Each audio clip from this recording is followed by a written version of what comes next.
सवाल ये है कि अगर गलत है तो गलत की हवा पैदा करनी चाहिए, गाइडेंस पैदा हो जाती है। सवाल ये नहीं कि मैं गाइड करूं या आप गाइड करें। लोकतंत्र में शायद गाइड कोई भी नहीं करता है, लेकिन हम सब मिलकर एक हवा पैदा करते हैं जो गाइड करती है। वो जो मूवमेंट भी फ्रांस में हुआ विद्यार्थियों का, वो भी कोई एक विद्यार्थी या कोई एक नेता गाइड कर रहा है, ऐसा नहीं है। समाज की पूरी चेतना तैयार होती है सोच के, तो उससे क्रांति पैदा होनी शुरू होती है।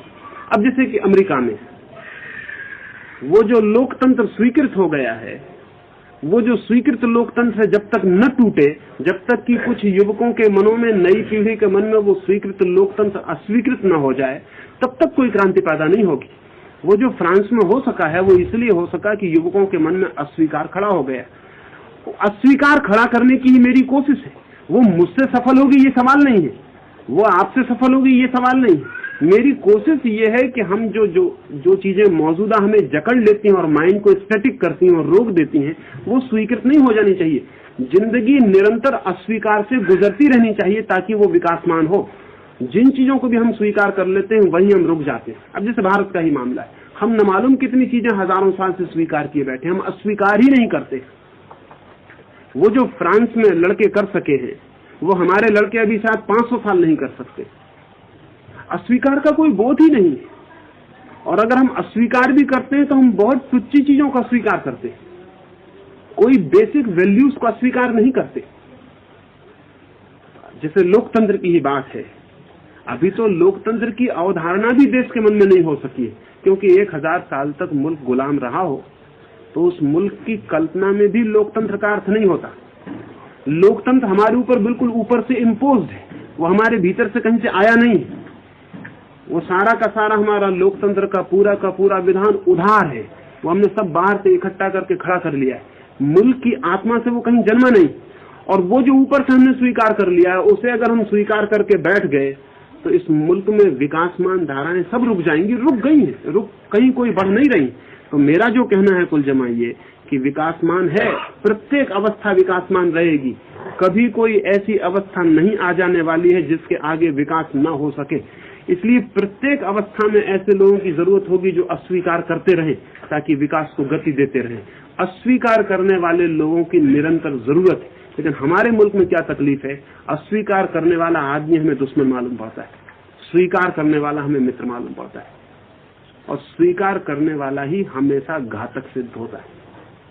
अच्छा, कोटि चंडी यज्ञ से अस्वीकार के लिए आपका क्या रचनात्मक आदेश है? हाँ, ठीक है। की जो चर्चा कर रहे हैं, तो वो धन संपत्ति का जो नाश हो रहा है, उसके बारे में आपका 2-3 बातें ख्याल में लेनी चाहिए। पहली तो बात ये कि इस तरह के संपत्ति के विनाश को मैं बिल्कुल क्रिमिनल वेस्ट कहता हूँ। ये अत्यंत जघन्य अपराध है, इस तरह की संपत्ति का विनाश। और एक आदमी 1 करोड़ रुपए की संपत्ति को आग लगा दे, वो उतना बड़ा अपराध नहीं है जितना कि वो धार्मिक विधि से आग लगाए। क्योंकि 1 करोड़ रुपए के मकान में अगर कोई आग लगा दे तो वो अपने को भीतर अपराधी समझेगा और हम सब भी उसे अपराधी समझेंगे। लेकिन धार्मिक विधि विधान से 1 करोड़ की संपत्ति को आग लगा दे तो वो पायस क्रिमिनल है। वो समझेगा कि मैं पवित्र, और उसको पता भी नहीं चलेगा कि मैं कोई पाप कर रहा हूँ, और समाज भी उसका समर्थन देगा। तो जो करोड़ रुपए की संपत्ति को नुकसान करने वाले आदमी के साथ व्यवहार किया जाना चाहिए, वही व्यवहार इस तरह के यज्ञों को प्रचलित करने और व्यवस्था देने वालों लोगों के साथ किया जाना चाहिए। लेकिन सिर्फ यज्ञ के ही 1 अरब रुपया, 1 करोड़ रुपया, कितना ही रुपया कोई खराब कर रहा है, तब अगर हम सोचेंगे कि इसे रोका जाए तो ये नहीं रोका जा सकता जब तक कि यज्ञ की मौलिक धारणा को हम तोड़ने की कोशिश नहीं करते। सिर्फ संपत्ति के लिए नहीं रुक सकता ये। अगर आप कहते हो कि यज्ञ तो ठीक है लेकिन रुपए खराब नहीं करने चाहिए, तो फिर ये रुकने वाला नहीं। तो मेरा कहना है कि पहली तो बात यह है कि यज्ञ जैसी बात ही मूढ़तापूर्ण है, अवैज्ञानिक है और मुल्क के भीतर जड़ता को स्थान देती है। इसकी हवा पैदा करनी चाहिए, क्योंकि यज्ञ से कुछ भी होने वाला नहीं। और जो लोग भी कहते हो कि यज्ञ से शांति आ सकती है, वर्षा हो सकती है, अकाल मिट सकता है, उनको पकड़ के दिल्ली की लेबोरेटरी में बिठा के प्रयोग करवाना चाहिए। और अगर वो सिद्ध कर सके तो फिर पूरे मुल्क में यज्ञ किए जाने चाहिए। वो सिद्ध न कर सके तो बिल्कुल गैर कानूनन होना चाहिए कि कहीं कोई आदमी यज्ञ नहीं कर सकेगा, करेगा तो अपराधी होगा, जैसा कि चोरी करने वाला होता है, हत्या करने वाला होता है।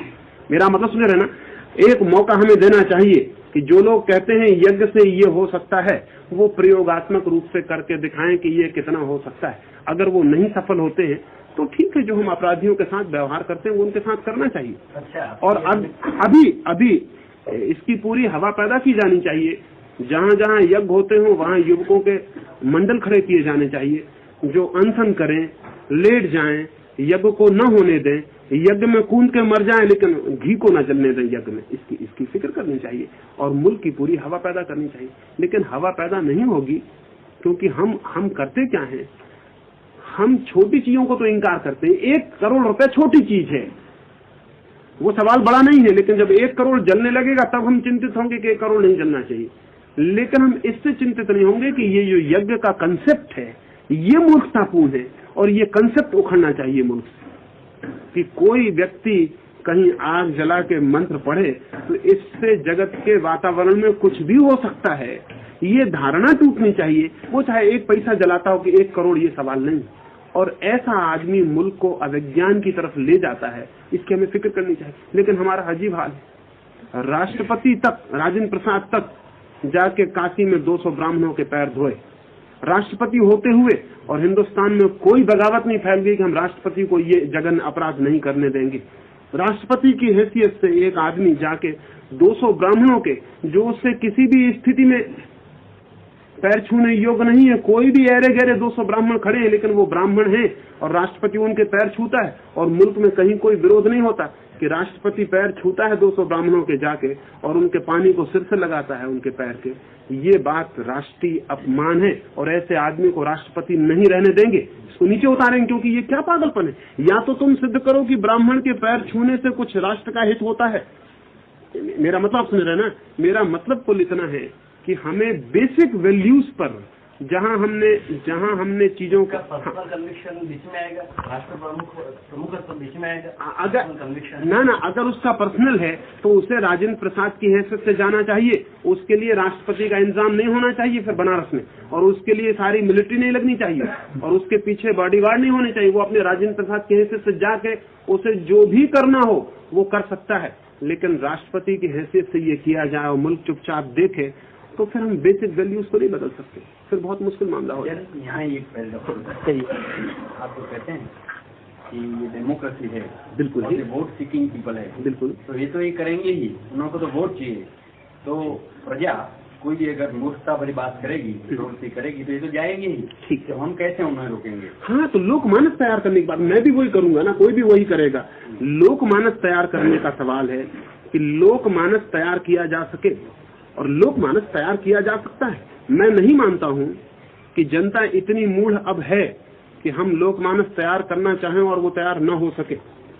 और आप तो हैरान होंगे, मैं छोटे, जैसा आप पूछ रहे हैं वैसा छोटे छोटे गांव में जाता हूं, वहां भी लोग पूछते हैं कि ये 1 करोड़ रुपया खराब करने का आपका इसके बाबत क्या ख्याल है। लोग पूछना शुरू कर रहे हैं।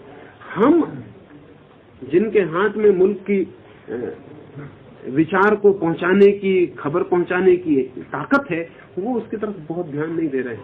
हिंदुस्तान का बुद्धिजीवी किसके हाथ में है? ये अखबारों के हाथ में? ना, अखबार के हाथ में है, बुद्धिजीवी के हाथ में है, शिक्षक के हाथ में है, प्रोफेसर के हाथ में है। ये अखबार किसकी मालिकी है? मैं समझा आपकी बात, मैं आपकी बात समझता हूँ। ये प्रश्न है कि मालिकी किसकी है, ये प्रश्न है, ये प्रश्न बिल्कुल है। लेकिन मालिकी जिसकी है वो है, और जो काम कर रहे हैं वो लोग भी हैं। और मेरी अपनी समझ ये है कि अगर काम करने वाले जो लोग हैं उनकी थोड़ी भी बुद्धि जागृत हो तो मालिकी बहुत कुछ करवा नहीं सकती और बहुत मामलों में रुकावटें डाली जा सकती। और क्या आप ये भी मानते हैं कि बुद्धिजीवियों में भी इतनी ताकत है अभी? आप ठीक कहते हैं, आप ठीक कहते हैं। ये ताकत नहीं है जितनी होनी चाहिए, उसको पैदा करना है, उसके लिए मेहनत करनी है, उसके लिए श्रम उठाना है। जी, हमने तो देखा है कि सबसे बड़े कमजोर बुद्धिजीवी है। आप ठीक कहते हैं। ये सच है कि कोई दिल्ली में, इंग्लिश दिल्ली में आपका इंटरव्यू लिया था फिर छपा नहीं? हाँ, ये सच है ना, ये सच है ना। दिल्ली में उन्होंने इंटरव्यू लिया, जो इंटरव्यू पत्रकार लेके गए थे वो बहुत खुश होके गए थे और कह के गए थे आज ही हम इसे छापते हैं। वो नहीं छप सका। 3 दिन बाद उन्होंने मुझे खबर की, हम मुश्किल में पड़ गए, हम तो दे दिए हैं लेकिन ऊपर से मुश्किल है। लेकिन उनकी खुशी में सब चले गए। मैं समझा ना, हाँ हाँ ना, ये तो ठीक है ना। अब ये जो स्थिति है ना, ये स्थिति किसी न किसी तरह पत्रकारों को तोड़ने की हिम्मत जुटानी चाहिए। बहुत चीजें छपी गई हैं आपकी, बहुत सी चीजें छपी गई हैं, लेकिन ऐसी कि जैसी नहीं छपी जानी चाहिए थी। यानी जो मैं कहता हूँ उसको तोड़ के छापा गया है, आधा करके छापा गया, प्रसंग के बाहर निकाल के छापा गया, वो सब हुआ है। लेकिन मुझे पत्रकारों ने भी कहा, बंबई के पत्रकारों ने मुझे कहा कि हम जो छापना चाहते थे वो नहीं गया है, और जो गया है हम क्षमा मांगते हैं आपसे। लेकिन ये तो बड़ी दुखद बात है। फिर ये कैसे होगा? ये तो विषय सर्किल है। वो मैं समझता हूँ आपका कि धनपति वहां बैठा है, सब जगह धनपति बैठा हुआ है, सब जगह सत्ताधिकारी बैठा हुआ है, राजनीतिक बैठा हुआ है, लेकिन कहीं से किन्हीं को इसे तोड़ने की कोशिश करनी पड़ेगी। निश्चित ही तोड़ने वाले तकलीफ में भी पड़ेंगे। आचार्य जी, स्थापित मूल्यों को तोड़ने की आप बात करते हैं, तो उसके बाद विधायक कोई आपका कार्यक्रम भी होगा नहीं? बिल्कुल ही, बिल्कुल। खास करके इकोनॉमिक इक्वालिटी के लिए आप बात करें, जब तक कि वो इक्वालिटी नहीं आएगी उसका ही आपका लोकतंत्र सफल नहीं होगा। ठीक है, उसके लिए प्रोग्राम क्या होगा? ठीक है ना। और वो विधायक करने के लिए क्या आप कुछ चुनाव लड़ेंगे या कोई कैंडिडेट खड़े करेंगे? वो भी साथ नहीं, ना तो चुनाव लड़ूंगा और ना कोई कैंडिडेट खड़ा करूंगा। आप ये बताइए कि which is the setup, ideal setup in your mind to achieve this economic equality और इस डेमोक्रेसी? मैं बात उसके साथ एक और सवाल है, Gandhism can bring about political and economic equality. मैं बात और आपके ख्याल में जो गिलोबाजी का आजकल प्रोग्राम चलता है वो कितने? हाँ, एक एक की बात कर ले। आर्थिक समानता के लिए गांधी जी ने भी ट्रस्टीशिप का सिद्धांत दिया, इनके बारे में आप मैं बात करता हूँ। पहली तो बात ये कि जितनी नकारात्मक बातें मैं कह रहा हूँ, निगेटिव, उनमें से कोई भी नकारात्मक नहीं है। वो नकारात्मक दिखाई पड़ती है लेकिन पीछे पॉजिटिव है। जैसे कि अगर मैं ये कह रहा हूं कि यज्ञ अवैज्ञानिक है और यज्ञ के माध्यम से आकाश से पानी नहीं गिराया जा सकता, ये अभी नेगेटिव बात है क्योंकि यज्ञ नहीं होना चाहिए। लेकिन मेरी मान्यता ये है कि जैसे ही मुल्क के मन से ये बात खत्म हो जाए कि यज्ञ से पानी गिराया जा सकता है, वैसे ही मुल्क पूछना शुरू कर देगा कि फिर पानी कैसे गिराया जा सकता है। जब तक मुल्क सोचता है कि यज्ञ से पानी गिराया जा सकता है, जब तक यज्ञ से गिराया जा सकता है, तब तक यंत्र से गिराने की बात उसके मन में पैदा नहीं होती। ये जड़ पकड़े हुए है तो मुल्क के मन में साइंस पैदा नहीं होती, ख्याल पैदा नहीं होता कि हम पानी गिरा सकते हैं। और शायद 1 करोड़ रुपए से इंतजाम किया जा सकता था, कुछ शोध की जा सकती थी, रिसर्च की जा सकती थी, जिससे हम बादल को ला सकते और पानी गिरा सकते, लेकिन वो 1 करोड़ बिल्कुल फिजूल चला गया है। नकारात्मक भी मूलतः तो पॉजिटिव होता है, क्योंकि जब हम एक चीज छीनते हैं तो उसकी जगह खाली जगह छूटती है, पीछे वैक्यूम पैदा होता है, वैक्यूम से पॉजिटिव पैदा होना शुरू होता है। हिंदुस्तान के मन में इतने गलत पॉजिटिव बैठे हुए हैं कि जब तक हम उनको नहीं तोड़ देते तब तक ठीक पॉजिटिव पैदा नहीं होगा। इसलिए मेरी दृष्टि में अभी हिंदुस्तान को कोई 15-20 साल तो निगेशन से गुजारने की जरूरत है कि वो इतने निगेशन से गुजरे तो उसके सारे गलत ख्याल टूटने शुरू हो जाएं। ये बड़े मजे की बात है कि जैसे ही गलत ख्याल टूटता है, चेतना ठीक ख्याल को खोजने की कोशिश शुरू कर देती। जब तक गलत ख्याल को पकड़ी रखती तब तक उसे ठीक ख्याल का सवाल नहीं उठता, वो ख्याल भी पैदा नहीं होता। मैं बात कर लूं थोड़ी, नहीं तो फिर मुश्किल होगा। और दूसरी बात, जैसे जब मैं कहता हूं कि धर्म की स्थापित यज्ञ की, तंत्र की, मंत्र की जो धारणा है वो टूटनी चाहिए, तो उसके साथ ही मैं कहता हूं कि वैज्ञानिक दृष्टि मुल्क में पैदा होनी चाहिए। वो पॉजिटिव पहलू है। एक साइंटिफिक आउटलुक मुल्क में पैदा होनी चाहिए, वो बिल्कुल नहीं है। मुल्क के पास वैज्ञानिक दृष्टि ही नहीं है, हमारे सोचने का ढंग ही अवैज्ञानिक है। हम जब भी सोचते हैं तो सोचने का ढंग अवैज्ञानिक होता है। जैसे कि मुल्क में भोजन की कमी है तो मुल्क के प्रधानमंत्री को सूझेगा कि एक दिन सोमवार को खाना नहीं खाना चाहिए। एक दिन खाना नहीं खाने से कमी पूरी हो जाएगी। शायद कोई भी वैज्ञानिक ढंग से सोचने वाला इस तरह नहीं सोचेगा कि उपवास कर लेना चाहिए, कि उपवास कर लेने से कोई मसला हल होगा। वो जो आदमी उपवास करेगा वो दूध पी लेगा, फलाहार कर लेगा और जितना वो खाने में खाता उससे ज्यादा खर्च कर डालेगा। और कितने आदमी उपवास करेंगे और उपवास से कितना बच जाएगा और कितना उपवास करने से जनसंख्या रुक जाएगी या उत्पादन बढ़ जाएगा। लेकिन हमारे सोचने के ढंग ये हमको बहुत अपील करती है ये बात, ये बिल्कुल ठीक बात है। एक आदमी एक दिन उपवास कर ले, इतना भोजन बच जाएगा, इतना सब हो जाएगा। जब तक हम इस तरह की अवैज्ञानिक चिंतना को जगह देते हैं, तब तक वैज्ञानिक चिंतना पैदा नहीं होती कि भोजन कैसे ज्यादा पैदा हो जाए, आदमी कैसे कम हो जाए। अब सारी दुनिया में आदमी कम करने की व्यवस्था हो गई। फ्रांस ने अपनी जनसंख्या रोक रखी है, वो नहीं बढ़ रही, बल्कि ये डर पैदा हो गया है फ्रांस में कि शायद उनको जनसंख्या बढ़ाने के लिए कुछ व्यापक प्रचार करना शुरू करना पड़े कि थोड़ी जनसंख्या बढ़नी चाहिए। जापान ने अपनी जनसंख्या रोक ली।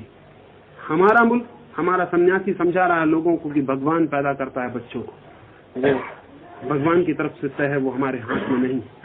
और हम उसकी बात सुन रहे हैं, समझ रहे हैं, वो मुल्क में बात घूमती चली जा रही है।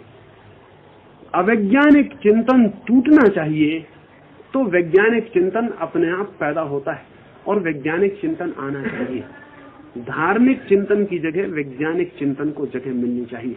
धार्मिक चिंतन सूडो थिंकिंग है, वो झूठा चिंतन है। उस चिंतन से कुछ होता नहीं, सिर्फ मन का बहलाव होता है। और मन का बहलाव करने की हमने इतनी तरकीबें ईजाद कर ली 3-4 हजार वर्षों में कि हम मन का ही बहलाव कर रहे हैं। जैसे कि गरीबी है मुल्क में, तो वैज्ञानिक चिंतक सोचेगा कि गरीबी कैसे पैदा हो जाती, संपत्ति कुछ लोगों से खिंच के कुछ दूसरे लोगों के पास कैसे पहुंच जाती। धार्मिक चिंतक सोचेगा कि आदमी गरीब पैदा हुआ तो उसका मतलब है कि उसने पिछले जन्म में कुछ बुरे कर्म किए होंगे, इसलिए वो गरीबी की तकलीफ भोग रहा है। संपत्ति के एक बात करूं, संपत्ति के विभाजन का ख्याल उसे नहीं आता। धार्मिक चिंतक को ख्याल आता है कि आदमी गरीबी में दुख भोग रहा है, तो दुख भोगने के इसने कोई कर्म किए होंगे, और इसलिए भारत में 3000 वर्ष से हम गरीबी झेल रहे हैं। लेकिन धार्मिक चिंतक समझाता है कि गरीबी पिछले जन्मों के कर्मों का फल है, मामला खत्म हो जाता है। इसलिए कोई क्रांति का सवाल नहीं उठता, समाज को बदलने का सवाल नहीं उठता। तो मेरा कहना यह है कि एक उदाहरण के लिए मैंने कहा